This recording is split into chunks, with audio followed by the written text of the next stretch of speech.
I got an alert. All right. Look at that. Working like it's supposed to. I don't know. Hey, I see you. You see me. Should be a couple second delay. But we are It live. is. You just took off your sunglasses, or your regular glasses, not your sunglasses. Well, I'll make sure I edit that out. Ready to go, buddy? I'm ready to go. Let's do this. All right, cool. Well, surprise, folks, we're live, and I am in Las Cruces, New Mexico, and I had some last-minute business down here, and I had the opportunity, if you remember, Trevor Hodgkins, that was with the Groundlings acting troupe, was our guinea pig in our first ever podcast, and guess what? I came down and found him again, and he's got another interesting gig. Trevor, why don't you go ahead and tell the folks where we are? We are at the radio station where I work on the weekends. I'm not sure if I'm supposed to say or allowed to say where it is, but I'm going to say it anyway. Sweet. Pirate Radio. Yeah, yeah, pirate radio. Yeah. All right, I'm looking at myself now. Oh, I look good. All right. So we can keep going now. Yeah, I'm at KRWG. We are actually on the dusty banks of the Rio Grande right now because that is where I broadcast from for my show. My show Dusty is Dry Banks. River Blues and Jazz. Woo! That is cool stuff. I listened to your first show, and I've been on the road and doing my podcast, and I haven't had a chance to download yours. How often, how many days a week do you do that show, or do you do a regular show and then do that once a month? How's that work? No, my Dry River Blues is every Friday night from 9 to midnight, and Dry River Jazz is every Saturday night from 8 to midnight. Okay. And I've this has been going on now 5 years, actually 5 years this summer. So every now and then I do a special, maybe a special hour or something because I'll have an interview or something like that. So that might be Right. what you're thinking of. Okay. Well, let me ask you, how did you... Blues, I understand, because that's easy going, but not a lot of people get into jazz, at least not of our Caucasian. Well, all right. I'm making words up. Yeah, you are. It's late. I got up at 4:30 this morning, jumped on a plane, flew down, and worked all day on real stuff. Well, that's what it takes to get to talk to me. I'm telling you. So it's funny. I was actually into jazz. I got the gig because I wanted the jazz gig, and they told me I had to take the blues gig too. So Oh, yeah, okay. Cool. I actually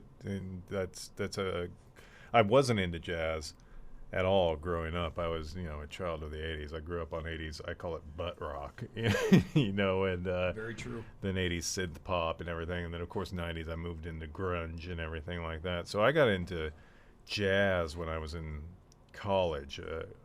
A friend of mine, he moved into a house that I was renting, and I knew him from work. I didn't really like him, and so somebody else invited him to move in to take over one of the rooms. I was like, "You invited that guy to move in?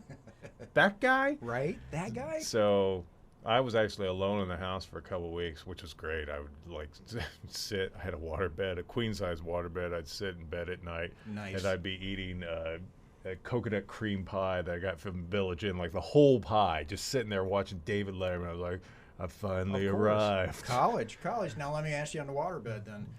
Mine was black faux leather, Mm-hmm. queen size. And it had the padding all the way around. Mm-hmm. And I spent the extra $25 for the black leather, fake leather around it. Oh yeah. So did you have that one, or did you have the plain 2x4 around and just a mattress in there? It looked like a mattress. That's all, and then, so it zipped up around it, looked like a mattress. I, honest to God, cannot remember how I even got this waterbed. I can't remember. I got it from a friend. I'm sure. I don't know if I Okay. paid money or what, but I had it for a number of years. It had the heater in there. Well, you had to have the heater in it. No. Yes. No. It's too cold. You'd die. Dude, this was no heater. You had to have a heater on it. It had a little heating pad underneath it, and it heated up to temperature so you could keep it. Otherwise, you would have died. I'm telling you. Just at 80 degrees, you get hypothermia. Well, maybe a lesser man would have died, Right. but I'm still here with, Well, with no heating pad. Well, heating pad. Come on, man. Come on, man. I had hair back then. To keep me yeah, warm. I'm right with you. I had a long flowing mane. Everyone, I'm Trevor Hodgkins. Hey, I'm Trev. well, there you go. We're live. Trevor making a guest appearance on the show. So, I had just got my job in Reno with the airline and got promoted and totaled my truck. So I had no car. Okay. Is that where that's coming from? Yeah. So sweet. Little feedback, little technical error, guys. So I had totaled my truck. I didn't have a car, so I flew out there and I made 4 boxes of clothes and odds and ends. And I really want to believe that you handmade these boxes of clothes. Cardboard boxes. I made my own shirt. Wait for it. 4 boxes worth. I worked for Southwest Airlines, and I actually disassembled that damn waterbed and put it in the belly of the aircraft and shipped it from Detroit to Reno. And it had a transfer in the middle, I think, Phoenix or Vegas, and had to go up. Maybe 2 transfers. Man. So that bag got shipped and handled by half of Southwest Airlines. Dude, how much did you pay for that sweet waterbed? Probably all $3.99 something. And then I'll tell you what, if you want to keep going on that one. So I had a roommate. This is years later. I decided I was going back to school, so I had a roommate for a year so we could just party and have a good time. And I had this waterbed, and that was great. And then we had so thoroughly trashed the apartment that the apartment manager's daughter needed a bed. I just gave it to her. And then anything I could do, we had $1,000 deposit, and our rent was only like $600 and something. And they kept all 1,000. The list was extensive. We had a dartboard, but there were holes on all 4 walls. They had to replace the carpet. We did well. It was the 2nd floor, right above the pool. They had to drain the pool once. They didn't catch us on that one, but we had a barbecue. Chicken wings, and I remember I had friends in from out of town, Don, Tim, they'll remember this, Mullet. They were all in town, and we're barbecuing wings, and I go, where are you guys throwing the wings? I don't have a garbage can out here. And they go, oh, we're just tossing them in the pool. And I'm like, oh, great. The next day I come home from work, or 2 days later I come home from work, and the pool's drained, and the maintenance guy's pulling chicken bones out of the filter, just swearing. I'm like, okay. Brief side story. One time I was at a friend's house in the hills, and Hollywood Hills, and we were watching the Daytime Emmy Awards or the Soap Opera Awards or something, because we had a friend who was on a soap, and it was classic. She got killed off of the soap and everything, but she got nominated for this award, and she was pretty excited about that. But I remember the scene that they picked was so over the top awful for like best supporting actress or whatever, and we were like, God, that was terrible. And she was the one who picked that scene. Oh, like, no. She got to pick the scene. And you said that in front of her? No. Oh, God. Okay. Well, we were watching live. She was at the award ceremony. So anyway, that night, me and my buddy, we were drinking some wine. we had a lot of wine. And at one point, like, we decided it'd be funny to like write a letter, like, send more wine, and we put it in the wine bottle, and we took it downstairs and we threw it into the pool. Of course you did. I was so happy that we made it into the pool, though, it didn't because break. I just knew it wasn't going to. Right. Wow, we went off on a lot of tangents there. Well, we can do that because it's live, and it's we got all the time in the world. Oh, so okay, back to the original story, how I got into jazz. Yes. So this guy Jason moves in, and I like walking. I was like, this nerd. Yeah. Oh, look, you got an acoustic guitar. Oh, wow. Yeah, let's look at your stupid CDs. Oh, you like Bob Dylan, of course, the Grateful Dead, of course, jazz. And he's like, no, this is really good. You should listen to some of this stuff sometime. I was like, no way. He's like, well, just check this out. And he puts on a song, and it was great. Yep. And I was like, I didn't know. What? No, this sounds a little familiar. Wait, this is really good. And it's hilarious because the song he put on is Dave Brubeck, Take 5, which is kind of like playing maybe Stairway to Heaven for somebody. Okay. You know, it's I just got you. like a very obvious Right, song, you right, know. right, right. And it's the one. Yep. Yeah, Know it. yeah. An amazing song and well known for a reason, and I still love that song. But so anyway, so he played that, and he said, "You've got to take this class, Intro to Jazz." And I was like, "Well, I'm not a musician. I don't play anything." He's like, "No, take it with Jim Shear at college. At the college, it's just talking about jazz." He goes, "You will love it." He goes, "It's the only class I've ever taken that I want to go take it again. I'll just audit it just because I loved it so much." Huh. And so I did, and oh my goodness! So I would go to Jim Shear's class, and he'd play all this stuff. And then I at that point, I think I started working at Red Lobster. And so I'd go to work at Red Lobster, get off of work, and then I would listen on KRWG to a show called Burnsland, which was and is the best show I've ever heard. Bob Burns was the host. Had these great bumpers to it. Burnsland. Welcome to Burnsland. The nicest little club. Like and Monty it's all Burns? right between your two ears. Yeah, Bob Burns. And not Monty Burns.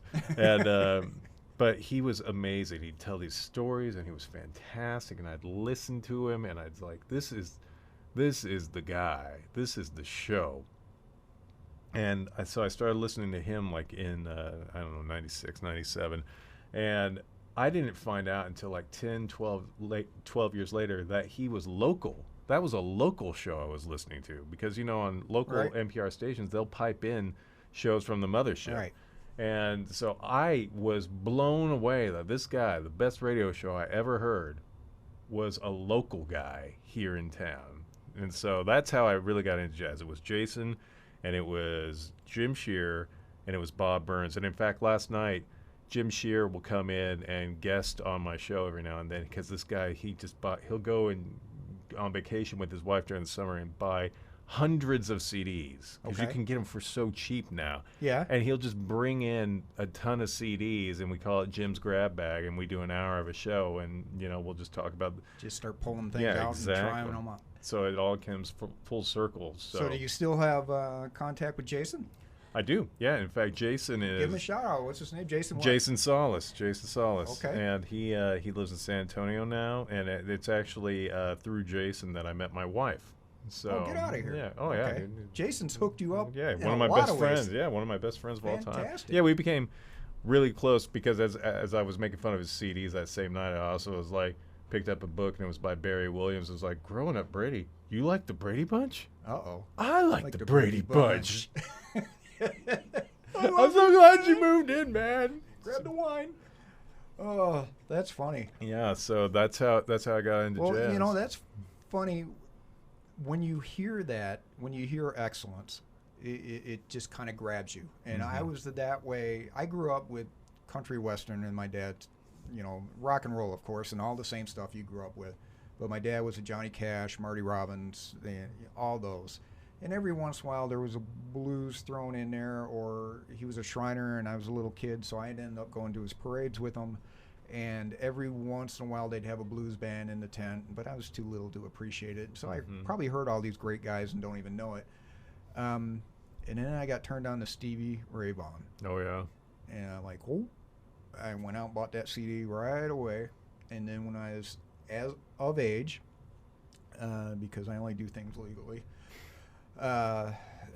my buddy came back with another buddy from the Army, and his name was George, and he's passed away since, but George and I became really great friends, and we would sneak out and just go downtown Detroit and find a blues club and sit in the cigar smoke and just soak it up. Yeah, they got a few there. And then a guy or two would hop up on harmonica and start blowing, and sometimes you'd see a guy, your eyes would just fall out of your head how good they were. Those were some really great times. I miss that guy tremendously, but also I miss just that feeling of, I guess, of youth and no responsibility, and just walking into a club and sitting down with a nice big glass of bourbon and maybe a cigar and not a care in the world. Yeah. Not a care in the world. Oh, I do miss that. Yeah. We used to go to boxing matches too, which you've never been to a live boxing match? Oh my gosh. I've always wanted to. That is kind of the same thing. Now, boxing's kind of fell out of favor in its MMA stuff now, but boxing, he and I went to a boxing match, and you had your own little round table, 2 chairs, no backwards chairs, only 2 facing the ring. They bring you food, bring you drinks. I mean, fog bank of cigarette smoke. I can't believe those guys were fighting in it, but they do. And it was just a weird, cool atmosphere. Mm-hmm. And, it wasn't quite Fight Club, esque, but you were there to see some violence. It was controlled violence, but it kind of felt like a big shot. Yeah. I don't know how. Well, that's the thing. Because I grew up watching fights, like HBO had Friday night fights. Or ABC, Sunday fight, yeah. But I remember, like, in the 80s, like, when Mike Tyson was coming up pummeling everybody, all the turkeys that they put in front of him and everything, that was all not pay-per-view. That was all free. Well, not free. It was HBO, but it was on HBO Friday Night Fights. And so my dad and I would always watch that. And so I always enjoyed fighting. In fact, just a few weeks ago, I was out with a friend and we were watching some boxing, and I prefer boxing to MMA. But what I really like about Fight Night, though, that they show, you got these 2 guys out there pummeling each other, right? And everybody is dressed to the nines. Yes. It's like the last vestige of, like, oh, la la la. That's kind of what I'm getting at. You 2 beat upon each other, and we shall enjoy it. No, that's exactly what I like my to. pugilist bloody. Yes. Like my steak. Yeah, that's exactly right. And it's kind of, I can tell you about my first horse race. In Detroit, we went over to Windsor. We were 19, and it was legal drinking age and everything up there, and gambling and whatever. But we went to a harness race. Mm-hmm. Wow. And my buddy tried to explain harness racing to me, which was horse racing. He goes, but horse racing is weird. He goes, everybody's sitting there. You may hear a guy or 2 say, come on, before the start. Come on, 4. Come on, 8. Come on, Trevor's kiss, whatever you want to call it. And then the race will start. And then a couple of people start inching up on their seat, and then a guy will stand up, come on, 4, come on, 4. Then they'll go around, they'll be in the back stretch, and a couple more people will stand up. Then they'll come around the final turn, and everybody will be standing up and going nuts. And I'm like, whatever. And it happened exactly like that. And I remember, I'm trying to remember who was there, but it was best friends. And we were all there, and I had actually bet the trifecta, but I had hid it from my friends, and they wanted to see my numbers because everybody showed their numbers and everything. And they go, oh, you bet this. And my 3 horses were leading the whole way, and then 3rd and 4th switched at the very end, so I missed the trifecta. So little things that stick in your head. When you miss the trifecta, you need to try harder. The trifecta? That was so bad. That was so bad. You must be a dad now. Because that was a dad joke for sure. So speaking of dad, you got 2 little ones. How old are they now? My little girl Elena is 3, and Maxwell, my son, is 1.5 years. But you were saying earlier, Maxwell is like 17, 18 body size? Oh, dude. He's, I think, 99th percentile for height. It's amazing. Yeah? Yeah. He's, I don't know, 27, 28 inches. But, yeah, it's hilarious. On Saturday, we had brunch with a friend, and he brought his daughter, who's a couple of months younger than Max. But, I mean, it's like the difference between holding a golf ball and a bowling ball, Solid. Yeah. Max is just tall, and, she's just so dainty and cute. Right. But he's very cute, too. Golly, Awesome. He's a cute little kid. So just to remind folks, we are at New Mexico State. Yeah, New Mexico State New University. Mexico We're on the State campus of University New Mexico State in University. Las Cruces and the dusty banks of the Rio Grande. The dusty banks of the Rio Grande. Yeah, this is kind of giving away a trade secret for me, because I sell it that, no, I'm actually on the dusty banks. I always find a dusty bank to broadcast from. Even when it's raining, even when there's water in the river, I'm going to find a dusty bank. Nobody's watching my stuff anyways. You're okay. I think one of my promos, too, when I changed the name to Dry River Blues, which was like 3 years ago, I was like, La Llorona ain't crying about this. Wow. Yeah. Wow. So you do 3 nights a week? No, 2 nights. 2 nights a I week? come in here 3 nights a week to pre-record because I don't go on live. Okay. And that's because I work all week. And Sure. when they offered me the job a few years ago, I said, well, I'll do it if I could pre-record because I work 40 hours a week and I want to enjoy my weekends with my then fiance. Sure. So this is a paid gig for you, right? Mm-hmm. Nice. $300,000 a year, minus several hundreds of thousands. Yeah, that's pretty much what I make podcasting. Yeah, it's public radio. Yeah. So It's public radio, and they gas money to get back and forth, so it's better than a kick in the head, and you get to do something you really like. Honestly, it is a second source of income. And it started off not necessarily being that. I just come in when I could, but then you come to realize, oh, okay, I could actually maximize the money that I could make here. So cool. I find myself in here, which then leads to, since I have a lot more time to do the show, then I actually mix the show entirely, whereas I might do everything track by track into the vault or whatever. Now I actually pull it all back out of the vault and I mix it and cool edit, so it's all just one long track now when it plays, so I can actually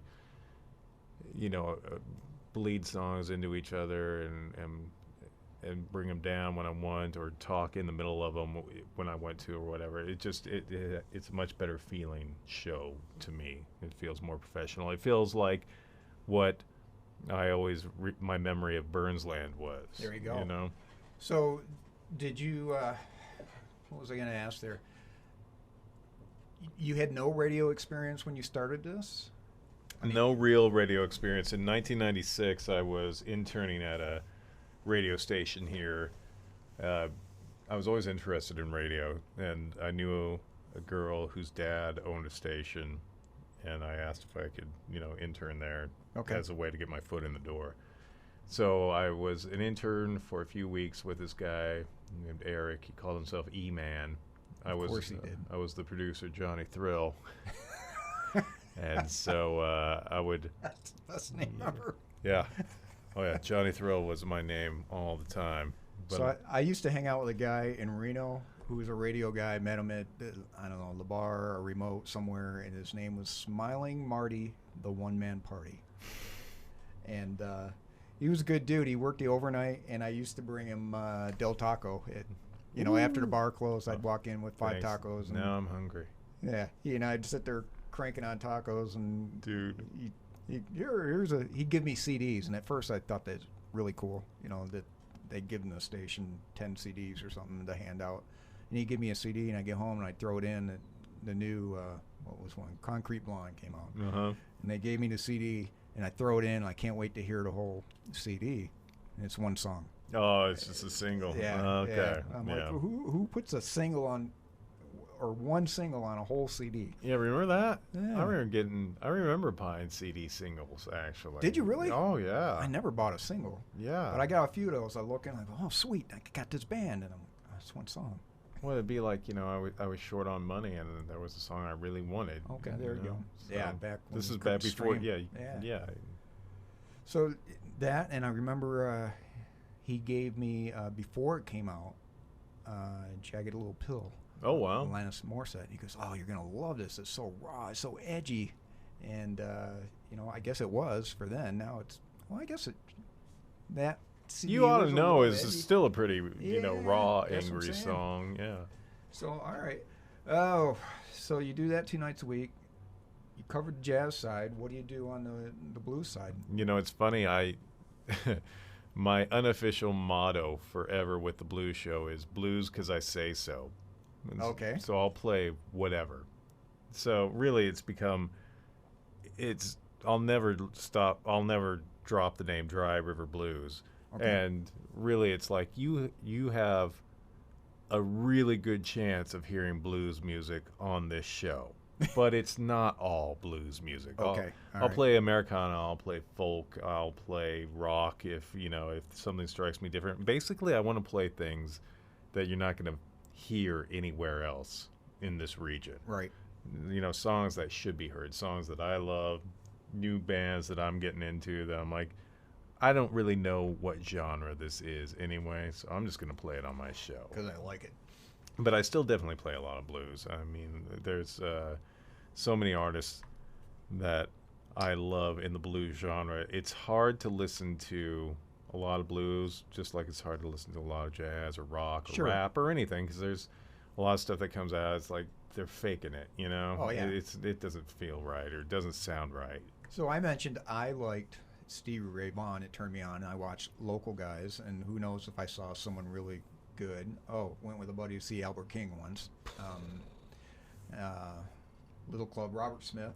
He'll remember that. I should hook you up with him on Facebook because he's the one that turned me on. Man, he's probably working midnights as an electrician at Ford right now, and I just found him last year on Facebook. But he's the one that turned me on to. He goes, "Oh, that's good," and he's fantastic. He goes, "But listen to this. Listen to this," and he started pulling out all the old guys. Mm-hmm. Where when you play that album or CD, you can hear the scratching and you know it was recorded in a back room somewhere, literally, and telling the story. Who's the blues guitarist that got shot going out? Well, about half of them got shot going out the window of a girl he was sleeping with by the husband or boyfriend. Oh, I know exactly. It's the old time guy. And then Not Robert was here. He would tell me he's J.B. Lenore, I think. okay. So And there's a song about it called "The Death of J.B. Lenore." oh, okay. But I'm not sure if that's him or not. No, it might not be the name. I'm trying to think now. It's a Oh. big name as far as blues goes. And Robert, I can see the album cover. It's a brown album cover, little white square in the middle. He's in a brown suit and a hat, and he's sitting there with a little tiny acoustic guitar. Well, that sounds like Robert Johnson. There you go, Robert Johnson. Mm-hmm. So yeah, he turned me on all those, and he'd thrown in cassette after cassette, and check this out. And that guy was an aficionado of blues, and you'd throw something out at him, and he'd go, no, and I go, hey, I like B.B. King. He goes, no, Albert King. Mm-hmm. That's who you got to listen to. B.B. King it has a lot of great stuff, but yeah, Albert King. When I got this gig, and I did like blues, don't get me wrong. Sure. I wasn't as well versed in it, but I really discovered a lot of guys that I had no idea ever existed that are just amazing. Like Mississippi Fred McDowell. This guy is just incredible, and he would play slide guitar. He didn't get discovered until I think he was in his 60s. Okay. And this was like in the 60s. So this is when there was already a blues revival going on. So like guys like Son House would get found, and Skip James, and they had been known from decades earlier. And then these ethnomusicologists would go and find them and bring them on college tours, and they would play. And so they were, of course, everybody was just amazed. It's like, you found these guys, and they still. Skip James, he had an ethereal voice. He could just sing so high. And then when they found him, of course, years later, decades later, somehow his voice was even higher. What? Yeah. But Son House, when they found him, and Son House is probably the ultimate guy in blues history. He's not my favorite. I like him a lot, but I mean, he was the epitome of the blues. He was the guy. He was a blues man, then he was a preacher, then he was a pimp, then he was a preacher again, then he went back to the blues. He had about 3 revivals in his music career.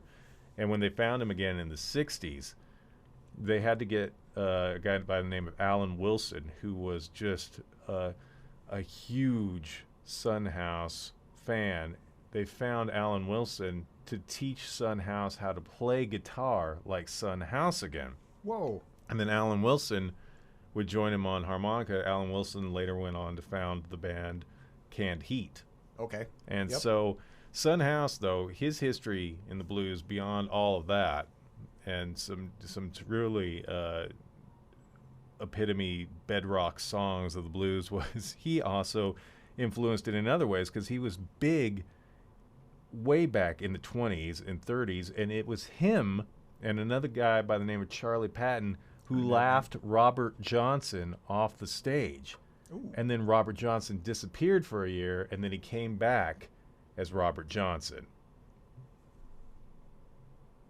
He left as Robert Johnson, and then he came back as Robert Yeah, Johnson? he left as a loser, but then he Robert came Johnson. back as the Robert Johnson. So he went back and fine-tuned it and came back with a vengeance, or sold his soul at the crossroads, or... You know what's interesting about that story is he never claimed that story. Right. There was a guy who claimed that story, and it was Tommy Johnson. Tommy Johnson was the name of the guy who really, and this is all going to come full circle in a couple ways.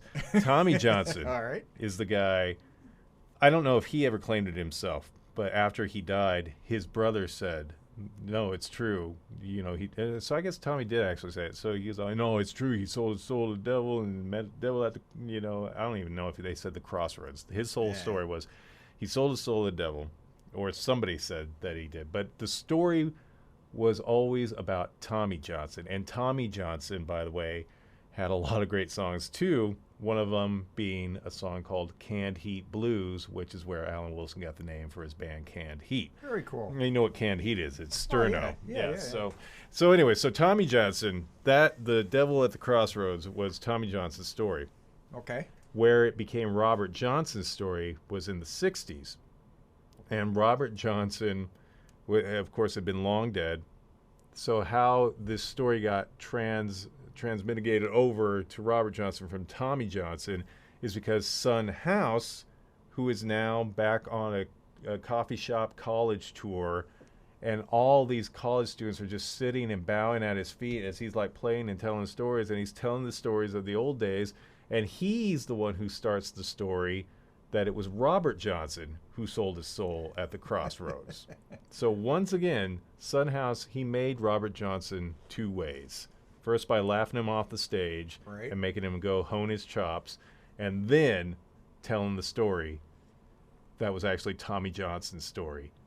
And what's interesting is the real story of Robert Johnson, where he was for a year, was he went and learned how to play guitar from a local legend in another city. I can't remember the name of the city. And this guy and him would go, and they really would. They talked to this guy's family. And so this is a true story. Him and Robert Johnson would go and practice in the cemetery at midnight. Well, sure. And not for ghoulish reasons, but because it was quiet, like Sonny Rollins practicing jazz on the Williamsburg Bridge. Nobody's going to bother us. Nobody's going to bother him. Yeah. But they knew how funny and spooky it was, because this guy, he had tons of kids. He's like, yeah, we're going to go play for the Haints tonight. We're going to go play for the Haints. So that's the real story of where Robert Johnson was, which is pretty fascinating. Him learning from this local legend. And that local guy, I really wish Zimmerman was his name. Okay. I want Ike Zimmerman. Some people say Zimmern. It's either Zimmern or Zimmerman. I've heard two different names for it.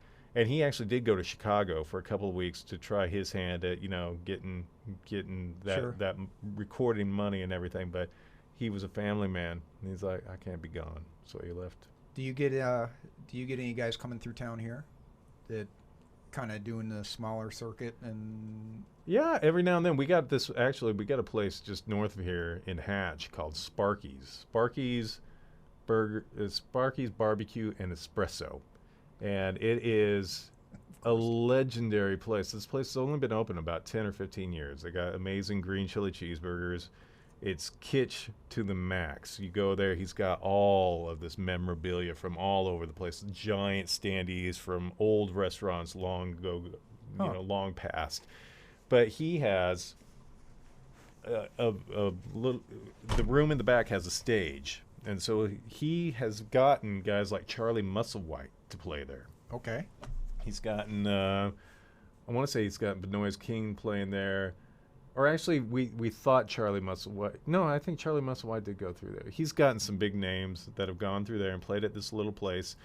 He also had Clint Eastwood was recently there. He was just in town filming a movie here, actually, and he went to Sparky's to check it out. And then did he play? No, he didn't play. But Clint Eastwood, he is a jazz piano player. Right. So a lot of people don't realize that he's scored tons of movies and done a lot of that, and considers himself a decent musician. Can't really. He's not Aretha Franklin, which God rest her soul. But you know, this song I wouldn't listen to him for days and days, but yeah, he can carry it along. Oh, he can do it. He's good, but yeah. So he was there, and then I want to say, what was film? Oh, American Pickers did an episode there, and I think some other show, like a Food Channel show, interesting, was there. It's not the biggest market, and it's kind of out of the way. Well, I guess El Paso is a pretty decent sized market. Just kind of wondering how, because I know when I lived in Salt Lake, you would get a big band on a Wednesday, because they would play Denver Friday, Saturday, tear down Sunday, traveling Monday, Tuesday, set up. They'd play to get an extra gig halfway to Phoenix or halfway to Vegas, and that's kind of how we got big bands when I lived in Utah.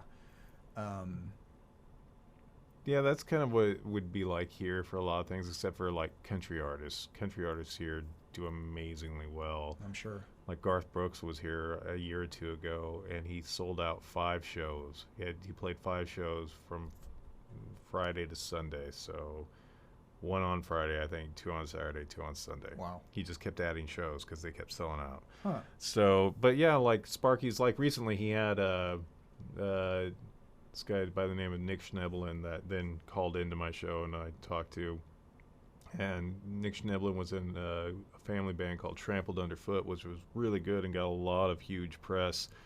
They're not together as a band anymore. I think they still get along as a family. So, sorry, but I was going to say, you reminded me of something. So Trampled Underfoot, Led Zeppelin. Right. All right. What do you hear in the blues community? Because I, as a little more than a casual fan of music, I think I know more than the average fan, but not a lot, know of Led Zeppelin's history of a lot of their first big hits, especially were old blues songs. Do you hear any of those guys? Is there bitterness? Is there, hey, that was great because now we're getting paid? I know it took a long time. Some of them are getting paid, some of them whatever. But have you ever heard any, besides rumors, or heard the same thing I've heard? Well, I think, these guys, they would sue. Like Willie Dixon, he sued them over Whole Lot of Love because he's like, this is, You Need Love, which was a huge hit for Muddy Waters, which is a very cool tune. So, I mean, the riff is not the same. The lyrics are very similar. But really what's interesting is Led Zeppelin's version, Whole Lot of Love, is more based on the Faces version, which I think was called You Need Lovin'. Actually, let me look that up while I'm talking to you. Just, and I'd say we'd play it here so everybody could hear it, but YouTube will kick us off. We got too many copyright deal. I think we can play things for like 2 seconds or something. I'm not sure how it works. You got the whole catalog there, right? Yeah, exactly. I'm gonna put You Need Love. So because this is actually your screen's on YouTube now. I wonder if people can see what you're doing. You got any top secret stuff on there or no? No top secret stuff, or do I? Yeah, the Small Faces in 1966 had a tune called You Need Loving, which was actually the song that was based off You Need Love. And in it, the Steve Marriott on vocals and guitar, Steve Marriott, you listen to him sing, especially on this song, and you realize how much Robert Plant modeled his voice off Steve Marriott. And so the very end of the song, he goes, "Woman, way down inside, right? Don't need it." But he doesn't drag it out like Robert Plant. But his voice sounds so amazingly similar to Robert Plant. I'll tell you what, flag that because I want to hear it after we go off. Yeah. So after Led Zeppelin had a huge hit with Whole Lot of Love, Steve Marriott said that when he heard it, he pulled over the side of the road and cheered him on. I was like, "Yes, you go, son. You go, son." Because Robert Plant would go to their shows all the time. Right. So, but Robert Plant, of course, then took it to an entirely different level. Yeah, and don't get me wrong. I love Led Zeppelin, and amazing. I appreciate them more and more as time goes on. Mm-hmm. And I'll play them on my show. Yeah. Well, I won't play the big songs or anything like that. But I'll play like Traveling Riverside Blues. I played Custard Pie because they quote a lot of blues songs in those, of course. Right. But what Robert Plant's doing these days is really incredible. I don't think there's ever been a rock musician that's aged as well in terms of like continuing his craft. And that's crazy because you look at him and you're like, oh man, he's not aging well at first. Yeah, not physically. He's not. His face looks really craggedy and everything, but that's probably more from sun damage and going out and enjoying his life than anything. But I did have the chance to see him with Alison Krauss on nice. Austin City. Well, I didn't see him live, but I saw him at Austin City Limits, and I saw him on something else, and then I saw him on another show, and I just like, holy cow, this guy still got it. And it's funny, I watched the Facebook debate on, man, why doesn't Robert Plant's being a dick because he's not going on tour with Led Zeppelin. They all want to do it, and he's just being a jerk and everything. And I'm like, there's only down to go. He was so, and they were so good. If today's internet and phone recordings and everything else, if somebody caught him cracking a note, they're going to eat him alive. Yeah. And the guy still sounds fantastic and is great, but you put yourself in his shoes and you're like, why would I ever want to go subject myself to that? I don't need the money. Right. I'm still pretty darn good. I'm doing stuff that is artistically satisfying to me. He obviously is enjoying himself. Maybe if a bandmate needed some money or something, he could go out and do that.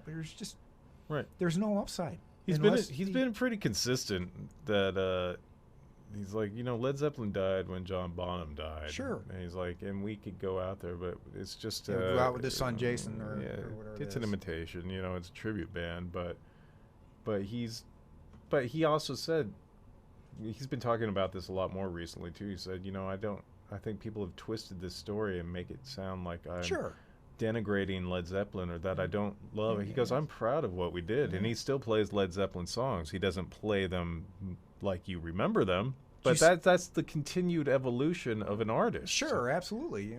And that was another point I made. I'm like, all right, he's played those songs 50,000 times, and you're going to ask a 70-something-year-old man to go out and play them another 1,000 times? Yeah.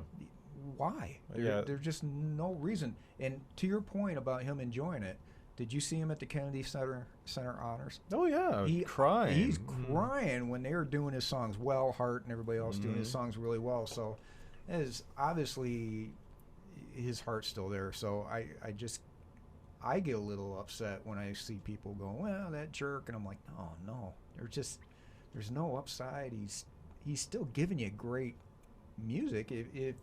If somebody gave you the same car every year for 60 years, you'd be mad at Ford for not producing the 72 Mustang 2 hatchback. Right. Why would you do? Right. They're giving you new good stuff. That's also just indicative of these commenters and the people that want it so bad. They don't want to move on from it, and you can understand it from one point of view because, I never got a chance to see him live. It's like, well, you're still not going to get to see him live. I think my sister, if I remember right, had tickets to that show when Bonham died. Wow. I'm trying to remember. I think that was the one. Maybe it was the Who. When Keith Moon died. I can't remember. But it was one of the two she had tickets for. Oh, man. I'm like, save those. She's like, no, I need my $35 or whatever it was back then. I saw a Plant page actually in the 90s when they were touring. Ooh. They came here to Las Cruces. Nice. And I will say that, all these things that I've said about it and them playing the old stuff, but I won't deny that I could not believe that I was watching them together and singing Ramble On and, Whole Lot of Love and Cashmere, and I could not believe that I was hearing this stuff. That would be chills. Chills time. It was a huge moment. You know what I hadn't heard forever? And in the rental car from El Paso. When they played Hey Hey What Can I Do, and I couldn't believe they played that. So I was like, this is a weird side note, but in the rental car, they upgraded me to this nice Ford Flex with this fantastic sound system. I didn't know they still made those. Yeah, this is a great car. I mean, everything, my pedals came in and out. I adjusted them with buttons, and my steering wheel all electronic, and I had the cruise set. I drive it with my mind. Well, the car in front of me slowed down, and I had it on cruise, and it slowed down and kept me exactly the same distance from the car in front of me, and I'm like, I'm going to stop and get some beer and pull over and jump in the back seat. But Kid Rock came on, Paw with the Paw. I'm like, oh, I'm 50 years old. Uh-huh. And I cranked that up and had chills when he's screaming. I'm like, oh my gosh, I'm like a kid watching this stupid thing. It was pretty funny. Oh my goodness. Well, you said something there about social outrage. Mm-hmm. I'm a segue and change subjects on you. All right. So today on the internet, and we're going back to the Led Zeppelin thing, when people get mad Today on the internet at something, uh-huh. and this is a downside to internet, that people have to unlearn this behavior or accept they're doing it. And this might be my old man moment. Get off my lawn. But I'm gonna say it anyway. Get off my lawn. Get off my lawn. With Doyle-Sheets. So, I'll do that once a week. So, my thing here is,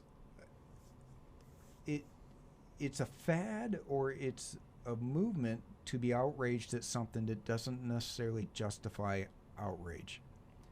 Rather than engage in discourse about something and hear both sides and have an open mind about it, not saying I'm going to change my mind, but have an open mind to at least hear what you have to say, doesn't exist. Mm-hmm. Or it exists, but we're letting the 20%, if the 80-20 rule, and everybody out there knows what the 80-20 rule is 80% of the stuff that happens is by 20% of the people, or Golden something ratio, to that. yeah. Something about that. 20% of the people do 80% of the work. But it feels like 20% of the people out there are trying to make rules by being the loudest yeller or making the most noise on the internet or doing whatever. I watched the thing, and I don't agree with everything the guy says. You know who Jordan Peterson is? Jordan Peterson is a name that sounds familiar. So he's a professor from Canada. Okay. And he came out with some statements that basically said, hey, and this is one example, and I'm paraphrasing, so I might not get this exactly right.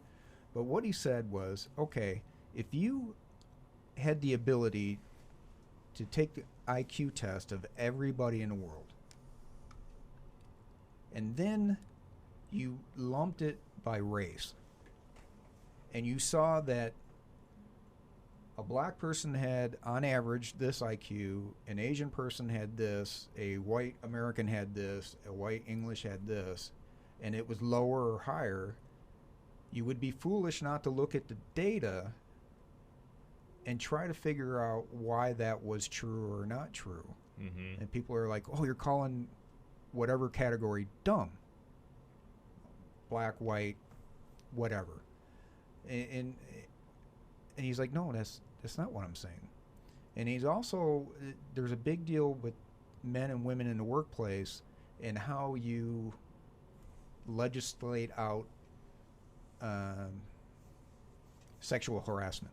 Mm-hmm. Because his example was a women's high heels are designed to accentuate their legs. Or, okay, do we go to a uniform? Everybody wears a gray shirt, gray pants, black shoes. Everybody has to wear exactly the same thing, but do they all have to be exactly the same bagginess?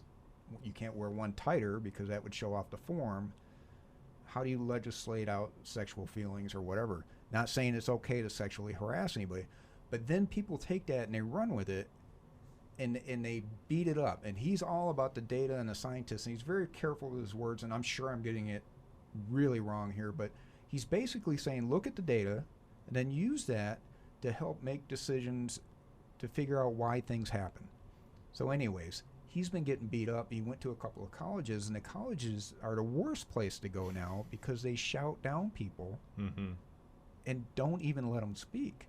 I watch Joe Rogan's podcast from time to time, and he made a statement that comedians almost won't go to them anymore. Yeah. Because people will go, oh, you made a racist joke, and they'll record it and they'll put it out, and because there's 1,000 people there that all get on the same bandwagon and take what I tell my kids is the bold print method rather than reading the fine print. They're just taking the bold print and running with it rather than reading the fine print and going with the whole story. Right. And it's not the whole story, or it's the 10 seconds before you see that clip on the news and the 10 seconds after you never see. You just see that clip and you don't see what led up to it or what after. And some people use that to justify some pretty racist behavior and whatnot, but that is not what I'm saying. What I'm saying is there's always a whole story out there. So do you agree with some of those things I just said, or do you see do you see it around the campus here where you're like, well, your protest sign or your whatever, while well-intentioned, is not necessarily on target here, or you're not telling the whole story, or they're just shouting to be out there and on the news? Well, I don't see a lot of that on campus. So you're here late, right? I'm here late. I'll be here sometimes during the day, and I come on, and generally what I see are students on the way to class. Yeah, good point. And I don't really... So no big protest down here or anything? Honestly, not that I can recall. I remember when they had what was the thing that happened a few years ago, where Occupy. Okay. Yeah. Okay. So they had Occupy going on at the over at the city library. There was a few people doing it and talking, and I remember they would talk to the news and everything, and they were talking to one guy who was a veteran, and he goes, no, I'm here, and I'm staying here until something gets done.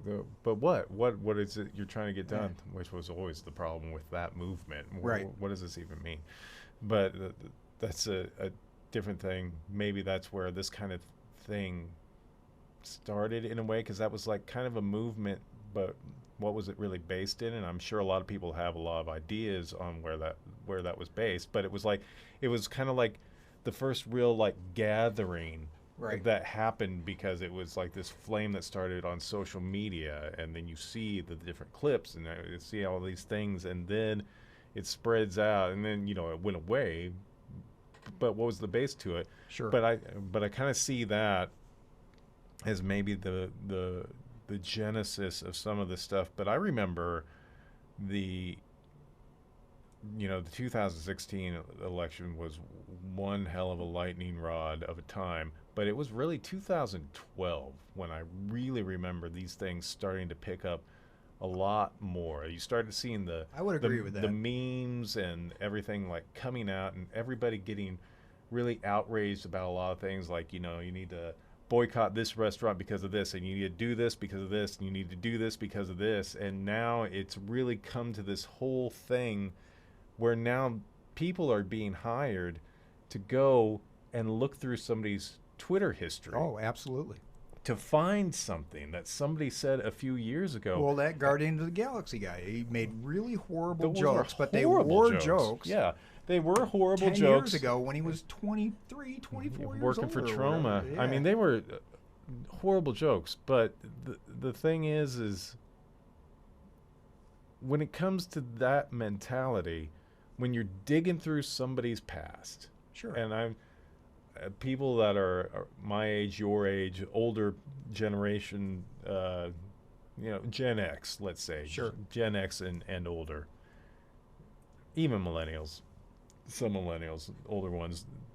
We all say, thank God Twitter and Facebook went around when I was young and dumb in high school. Right. Because there is no forgiveness on the internet. There is no allowance for somebody to learn and grow from a stupid mistake that they made in the past, that is obviously in the past, and maybe they don't even remember that they said or did something like that, or made that comment. I'm really just talking about the comments that people make, or the bad jokes or whatever. I'll tell you, I remember making horrible jokes. Oh, horrible! That I shudder when I think about some of the stuff. Oh God! I said Absolutely. things that I hope nobody remembers. Well, all right, I'll expand on that even a little more. And here's my analogy: is school shootings, for example.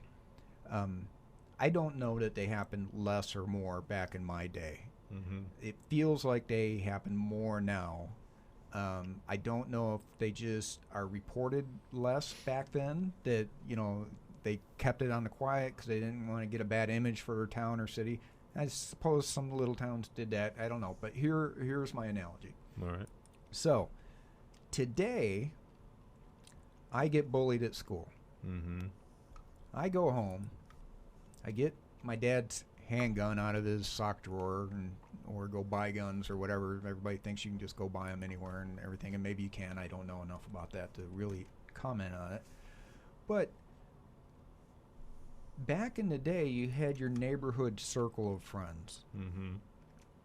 where if I grabbed that gun and I grabbed my friend Steve, hopefully he's watching tonight, because he would have been the one that did this, and I said, you know what? Trevor was picking on me at school. I'm sick of it.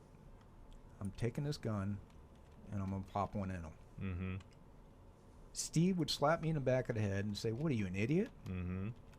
And, I don't know, talk me out of it is the right word, but, just saying, you're an idiot. Don't. So you had that group of people, at least I did, growing up.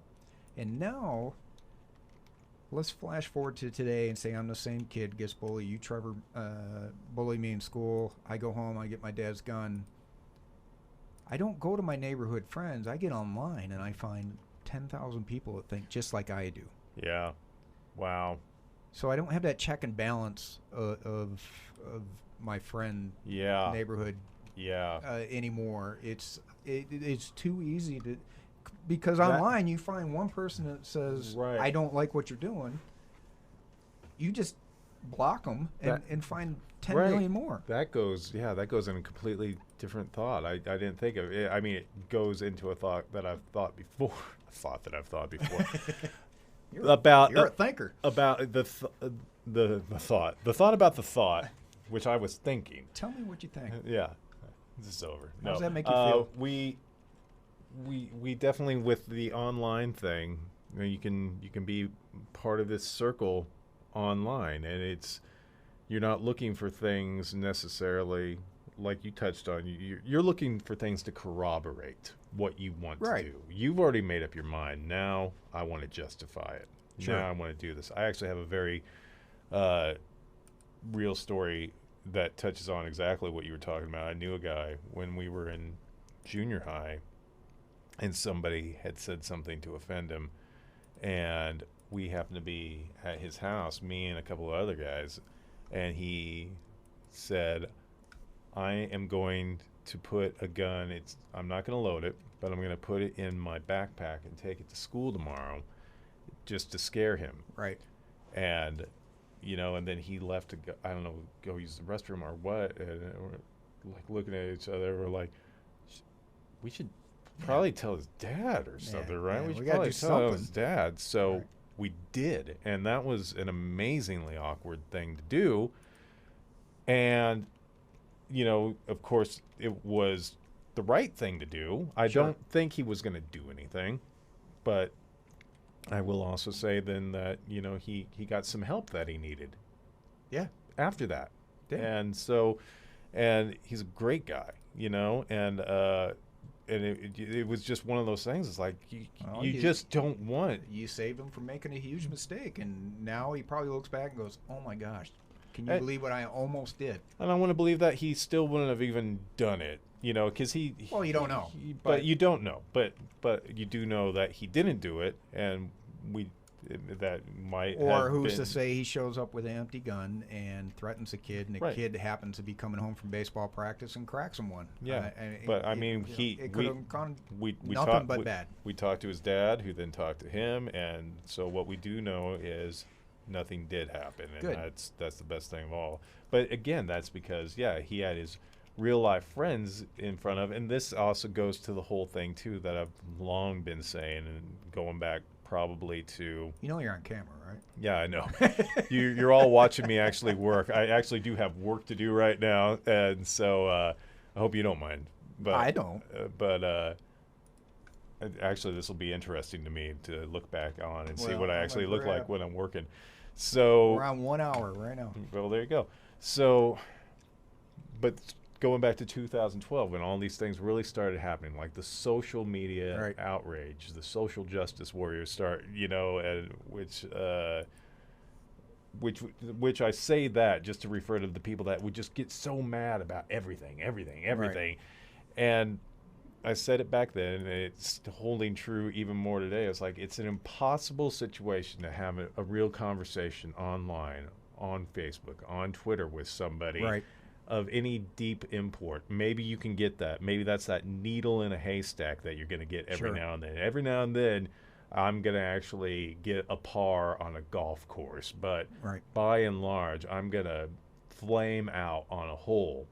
And you can't have a real conversation online. And people started defaulting to that, even if they were talking to somebody that they could talk to in real life. Well, And yeah. they are getting outraged at somebody Yeah. and then seeing them in real life finally again and then talking and realizing, oh, okay, no, we're actually okay. That's And- exactly my point. And people also will adopt these personas online. Like I knew this one guy, and I hadn't seen him in a while, and I was just reading his posts, and I was talking to somebody else who knew him. I was like, have you talked to that guy lately? And they're like, oh yeah, he's doing great and everything. I was like, yeah, because I mean his online persona, it seems like he's changed. They're like, oh no, he's absolutely the same dude. Don't worry about it. I was like, yeah, because this online guy, I don't recognize. They go, Keyboard tough guy, or kind of not like a tough guy, but just kind of like a very, I don't know. It seemed like a short person, like a superior person, like aloof. He was very aloof and everything. so do you think he was like the button-down vest guy during the day? And this is an analogy. And then if you happen to walk to his house and open his door without telling him, and he's standing there in leather chaps and a vest kind of thing, you think he's two different people? Is what I'm saying. No, I don't think that at all. I think that he really was he was fresh out of college, and I think he was flexing some idea of what an adult sounds like or talks like I'm coming out of college and I still have these ideals and I'm going to talk and force conversations and all these things. So and then I finally see him again, after a while, and he's just like, hey, you're just the so he's same that guy. great guy that I always liked. So that's great. You just made me have a thought about a thought there. That, he was finding himself just like we did. And he is no longer that online persona either. That's what I'm saying. And we were doing it live and made mistakes, and it wasn't recorded. And that's right back to your point where he's finding himself, and he's this great guy. But if there's a digital record of that guy that he was being, he might get crucified for that. Sure. And Yeah. and he's not that guy. And he's not that guy. But he was working through some things and trying to figure out, and he was finding his voice, like you said, and then he found it, and he found confidence in having his own voice to the point that he didn't need to be the brash or the whatever he was. Not that he was even brash. It's hard to explain what he was. It was just more of that kind of just a superior attitude that he really had. Just, Interesting. it really was like an aloof, talking down to kind of thing. right. And I see that online a lot, as you do. And I have a very interesting. You moved from here to Hollywood. I moved from Detroit to the West Coast. And then I worked for an airline where I traveled everywhere. And I've got friends in almost every state, or I say people I know halfway decently. So I have an interesting window seat on Facebook that goes from very racist one way to very racist another way to very pro-Trump one way to very pro-Democrat one way to anti this, anti that, pro this, pro that. and it's really interesting to watch these folks. I'm like, well, I'm really kind of, thank goodness they're not friends. Mm-hmm. If they saw each other, and I watched some really crazy stuff, and I'm just like, man, if everybody would just kind of take that window seat and see that there's a lot of different thoughts out there and a lot of different ways of looking at things, and have that, like I said earlier, discourse. Mm-hmm. I think we'd have a lot more understanding in the world, and I won't get into politics or anything else, but it's definitely a entertaining show going on right now. Yeah, it's funny because I'm not even entertained by it. Entertaining's wrong. If I get on Facebook now, it's hilarious what my feed has become. I have a lot of problems with Facebook. Anyway, I never.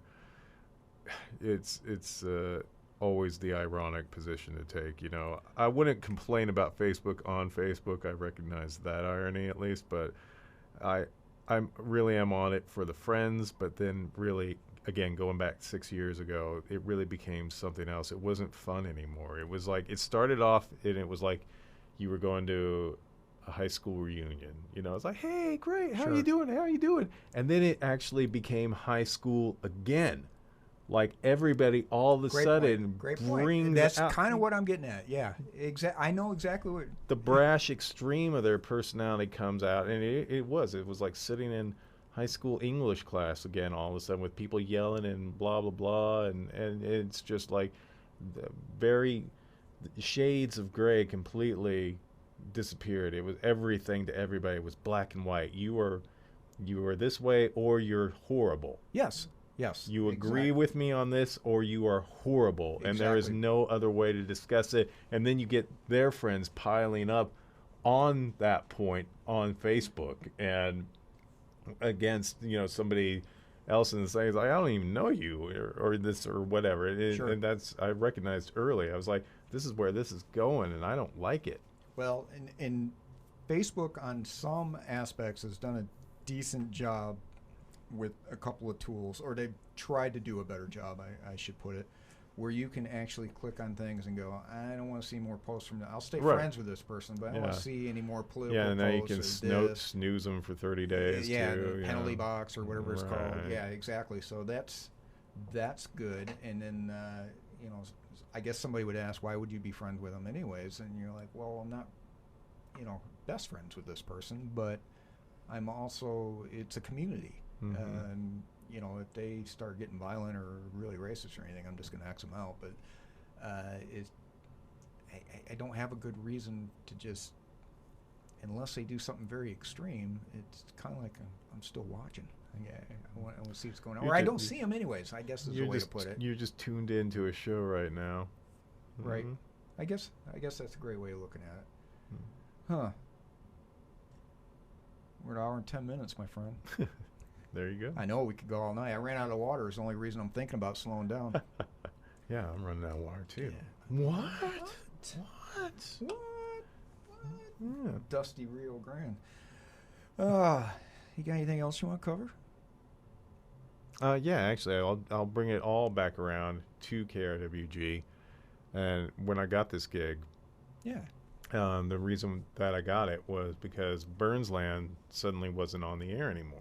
Okay. Derek, who you met earlier, he was on. So I reached out. I just happened to know the station manager, and I was like, what happened to Bob? And he's like, oh, he's got emphysema. He can't do it anymore. And I was like, well, is this guy permanent? Because I'd love the gig.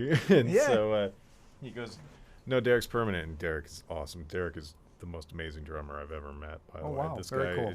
You saw his pad in there earlier. Oh, you didn't. I didn't see the pad, but he's always practicing. Always, he's an amazing drummer, amazing guy too. So anyway, so he said, well, but you can do specials every now and then if you want to. I was like, sure. What do you mean? And he's like, well, you know, just put together a show. So I said, okay. I've actually always had an idea of doing a special covering the intersecting careers of Duke Ellington and Charles Mingus. And holy cow. Yeah, so he goes, okay, do it. He goes, you got 2 hours. I go, great. So I worked on it. He goes, actually, can you do another hour? Can you do 3 hours? I go, sure. So I did it, and it was highlighted by a recording that was long thought to not exist of Duke Ellington playing the Charles Mingus composition "The Clown" live in 1969. So you found something that nobody knew was out there? So I debuted it on that show. And in fact, if you go to Charles Mingus's Wikipedia page, I'm on there. It's like, really? Yeah, they talk about the performance. And they go, it was long thought to not exist, but it would debuted on, I think. Well, I'll tell you what. Send me the link, and I'll put it down underneath this podcast so people can find that. And also send me the link. How can people listen to you online? Yeah. Go to krwg.org and find my name. I'll send you the contact info. But yeah, I've got a few of my specials, my interviews. Like this year, I interviewed Jason Isbell. That was a big one. And then I got Joey Burns from Calexico, and last year Nels Klein from Wilco. All great guys, good times. I called Jason Isbell a son of a bitch, and he took it in good humor. He made me cry with the song, and I told him, I go, you made me cry with this song, and then I tried to tell my wife about it, and then I couldn't because I started crying, then I finally got it out, and then she started crying, and I just want to tell you, you're a son of a bitch for doing that to us. And okay, so so in context, that makes a lot of sense. So finishing up though, so when I got so my special they actually ran it twice. They ran it on a Thursday and a Saturday, and my Edmundo, who was the station manager, he told me, yeah, Bob Burns called in, and he was angry that we piped in a national show instead of having somebody local filling in for whoever was out that night. So was he talking about your show? Yeah. So Bob Burns thought I was a national show. Oh, how cool is that? The guy you idolized. Mm-hmm. And the guy you idolized calling around, and now where's he live now? Well, he was in Las Cruces. And in fact, the first night I was covering for Derek, so I was actually on live. I would go on live every now and then. He came to meet me at the station, and I turned around and saw he was at the window. Did you know it was him? I knew it was him. Okay. And my reaction was like this. I was talking. I saw, and I was like, Emily, who hosts another show here, she happened to be in there in the room. I was like, I'm so nervous to meet him. It's just a nice guy. He goes, I just want to come down and meet you. I think you're doing a great job. So he enjoyed my show. We lost Bob a couple of years ago. Oh. And so what was wild about that was I went over to his house a couple of times, and it was everything you would hope it would be for an old radio guy. Yeah? Because you walk in, it was wall-to-wall vinyl, just wall-to-wall vinyl. And then you take a step up into another room, and there was a corner of folk CDs here and a corner of jazz CDs, because he was also a musician. And pictures with everybody. Mm-hmm. Everybody. Absolutely, and he was just a super cool guy. So we lost Bob, and I immediately thought I want to do a tribute. I was in recording that night, so Derek and I got on and we talked about him. And he hated the vault. He hated doing digital things. He's like, no, I'm going to do my show the way I'm going to do it, And he'd use CDs, but I mean, he would do it all live. He was a live guy. So my idea was I just wanted desperately to find an old Burns land, and he had recorded one evergreen show. So evergreen is you could air it any time. Oh, okay. No time data on it. So he had one 3-hour Burns Land evergreen show, and we found it. And we found the bumpers, the old Burns Land and big bands, wah, wah, wah. I mean, they were great bumpers. So we found it. So in tribute to Bob, my show's 4 hours, so I cut his show in a way so I'd open each hour talking about Bob and how much he meant to me and everything, and then I'd just cut it over to Burns Land. And then for the 4th hour, it was only about 20 minutes left of his show, and I had 54 minutes. So I said, unfortunately, his show was 3 hours, mine's a little bit longer, so what I'm going to do now is I'm going to just act like Bob is showing me what to do, and now he's just easing back away from the desk, and he's going to let me have the show for about 20 minutes here. Nice. And then we'll bring Bob back. How cool. Yeah, so yeah, he was my hero. Burns Land's still my favorite show of all time, and then I got to do that tribute to him. Very nice. Mm-hmm. Very nice. We had a few shows in Detroit. As you know, that's a big market, and we had a show called Night Calls. I think it was Steve Constan. You guys remind me, all my Detroit friends. But so he would do a little music, but he was one of the few talk shows on an FM radio. It was a rock station. It was Sunday nights at like 10 o'clock or something. And they would cover topics, kind of like we're doing here, not in a long form. And he would have guests on and everything else. And I came home one night and put him on, as I always did. And I've had the camera on you the whole time, so you're just sitting there.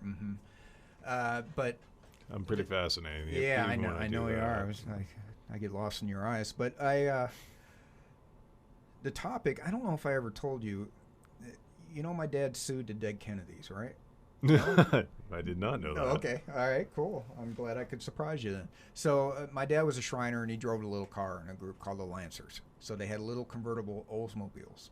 And in 1976, they were in Newsweek at the Spirit of 76 parade, and Newsweek used a picture of them without authorization.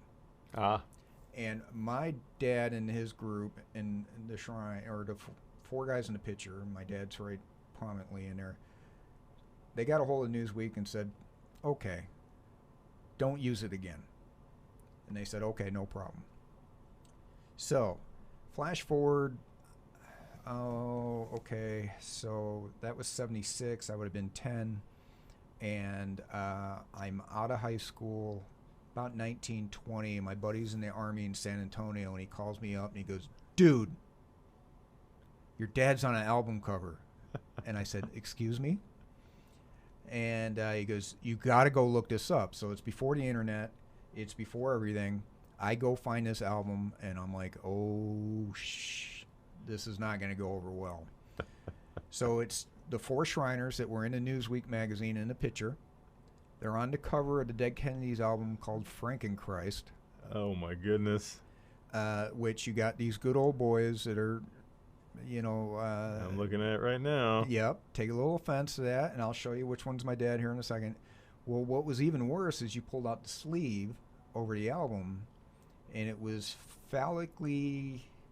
It was green, kind of Martian tentacle looking, about 100, 200 female, male phallics put together. Alien looking. I don't even know how to explain it. People who saw it. So, in that album, I'll show you my dad. Hand me your phone. So, let's see if that goes up there. That is my dad in the back. He passed away in December, but they were not happy. And they sued the Dead Kennedys for $24 million. And I remember the news coming to our house and interviewing my dad, and I'm sitting in the back room. I'm like 18, 19. I was home from school. And they said, well, if you wanted judgment, what would you do? And he goes, and he was a Shriner. And what Shriners did, other than party and have a really good time, their reputation is well-founded, is they raised a whole lot of money for what they then termed burned and crippled children. Mm-hmm. And my dad used to drive this $1 million bus from Detroit to the Chicago Burn Center, and he would take kids from Michigan over to the Chicago Hospital. They had special beds and water and stuff so they could go in comfort rather than an ambulance or fly in a helicopter or plane. And it was really cool stuff, and I watched all these grown men crying in bars that were, you know, for children and everything else. And he literally said, and I almost fell off my chair, he goes, well, if I get any money, I'm just going to give it to the children. I'm like, whoa, Dad. I'm a children. Hey, help me out here. So anyways, I had come home that night, and I walked in, and I think it's Steve Constant, and he's interviewing Jello Biafri, who is the lead singer of Dead Kennedys. I know I'm saying it wrong. Sorry for hacking that up. And I had actually called in because this guy had said they were going off. Actually, the lead singer was off, and the guy was just talking about, well, how evil these Shriners were for suing these guys and putting the band Dead Kennedys out of business. And all they wanted to do, all they're out for is money and everything else. And I called and I go, hey, no. Here's what's going on. And they go, well, who are you? And I go, I'm the son of one of the Shriners. And here's what's going on is they're really offended, and they want that picture gone. They don't want to be on it. It was used without authorization. He goes, oh, well, come on the air and say that. And I'm like, no. No, I am not coming on the air and getting in the middle of that mess. But that was my first experience with talk radio and being involved. And we had a guy that everybody in Detroit knew, because everybody Sunday night couldn't go to sleep. Night calls was, Wow. I don't want to say that's who it was, but talk radio had a lot of influence. And what's really cool now is relatively easily, if you want to get into it like we're doing, you can. Mm-hmm. And I really think, and I put something up a couple of weeks ago, and again, I happened to catch it on Joe Rogan. He gave a really good explanation of, and it's again the 10-second soundbite, or the 1-minute news clip that gives you one side and clips and doesn't necessarily give you all the information, where you and I talking, they're calling this a long form podcast. Okay. So you can sit and hash out the subject, and we could fight, we could argue and not like what each other's saying and everything else. No, and we can't. No, we can't. That's a good point. We can't fight. Shout me down until I agree with you, or leave. And that's the point. Is I think this form is going to end up being more of what we see, and more of what people trust and digest than the 9 o'clock news or the 10 o'clock news. Because I watch it now, it's almost unwatchable. I turn on CNN, especially during elections or whatever, and they're completely slanting one way. And then you turn over to Fox, and they're completely slanting the other way. And maybe I'm just getting more attuned to it as I get older, but I really think it's changed. I mean, I don't think it was what it always feels that like. slant. I remember feeling like, back in the 90s, I felt like news slanted one way, without a doubt. Yeah. But I mean, I think it's gone really far. It's blatant. It's Yeah. blatant. And then with technology now, have you watched and I'm not saying this is gospel, but a John Oliver or or Trevor Noah now on the Daily Show, and back then Jon Stewart, where they go, hey, look at this, and they show every local affiliate news station reporting spontaneously, supposedly, quote unquote, and the phrase is exactly the same and it's worded exactly the same. So it's pretty obvious a memo's gone out and said, say it like this. This is hot news, but broadcast it like this, and it definitely paints it in one corner, whatever yeah, I think that I have corner seen is. something like that. Yeah. Yeah. So you see that and you go, ooh, I don't like being manipulated like that. No. That feels kind of gross. Yeah. So back to my point is, I had some time because of my circumstances, and I started looking into this, and I want to say I had to do it, but it felt good. And I don't know if I found my place doing this, but I certainly enjoy it, and it's where I go for a lot of my news, and I'll listen to people I don't like necessarily just to get that viewpoint and understand it completely, or I'll look up a topic and watch a 20-minute topic on something rather than a 30. I still go to that hillbilly in Tennessee to figure out how to get my door panel off my 2006 Jeep, but I like the long form podcast. Is kind of what I'm enjoying. Huh, okay. Yeah, so there you go. Well, that's cool. Well, that explains why you're doing what you're doing then. I guess so. And technology's made it where it's not that difficult to do. Well, I say not that difficult. Yeah, I'm looking at If how you long it takes you to do all the setups and everything. Well, like, that wasn't too bad, but it was really easy for me. Yeah. Really It's all on easy. the backpack. So, all right, here, brother, we're done, man. We're hitting an hour and a half, and people, I'm sure, are tired of listening to you. What? I mean, to me, They get 7 hours of me on the weekends. it's 7 hours, baby. Yeah, You can if stream they it. stay awake, oh man, Stereophonic.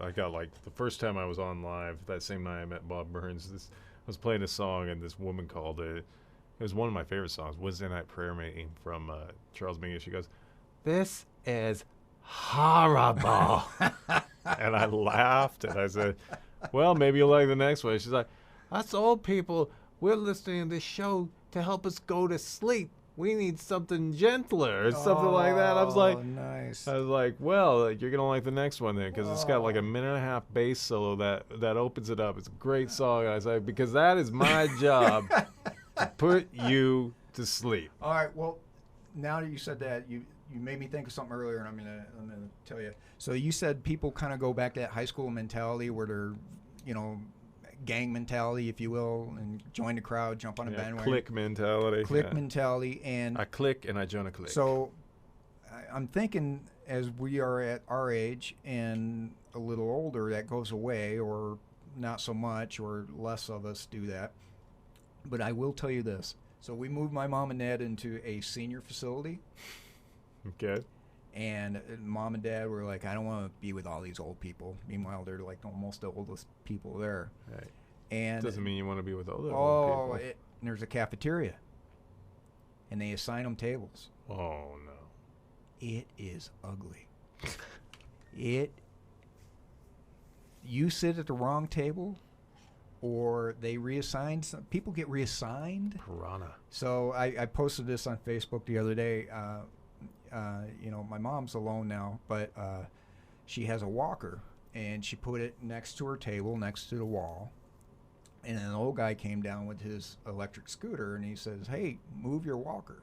And they're very direct. They're not very polite at all. It's like they don't have enough time to throw in extra words because it takes a little more time, and they might die before they get all the words out, I guess. I don't know. But my mom said, well, okay, where do I put it? Because if you ever go to the senior cafeteria in a senior facility, there's 100 walkers line up. And the guy goes, well, put it right there. And it was a fire exit. And my mom said, well, that's a fire exit. I'm not putting it there. And the guy said, well, put it there anyways. And got rude with her. Now, anybody, and I hear everybody out that knows my mom is cringing right now because they knew something was coming next. And she just looked at him and said, buddy, I'd kick you in the balls if I could get my foot off the ground. And that is what goes on in the senior facility all the time. And the other point to that is what I'll tell you.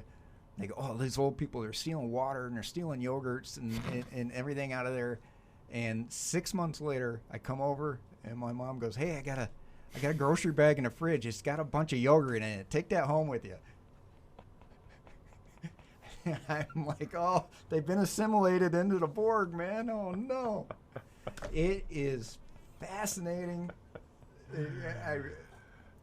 Man, you got to get your kicks any way you can. Any way you can. All right, my brother. I'm gonna sign us off. I'm gonna say thanks. Thanks, man. See you next time. Absolutely, yeah. A couple Take months.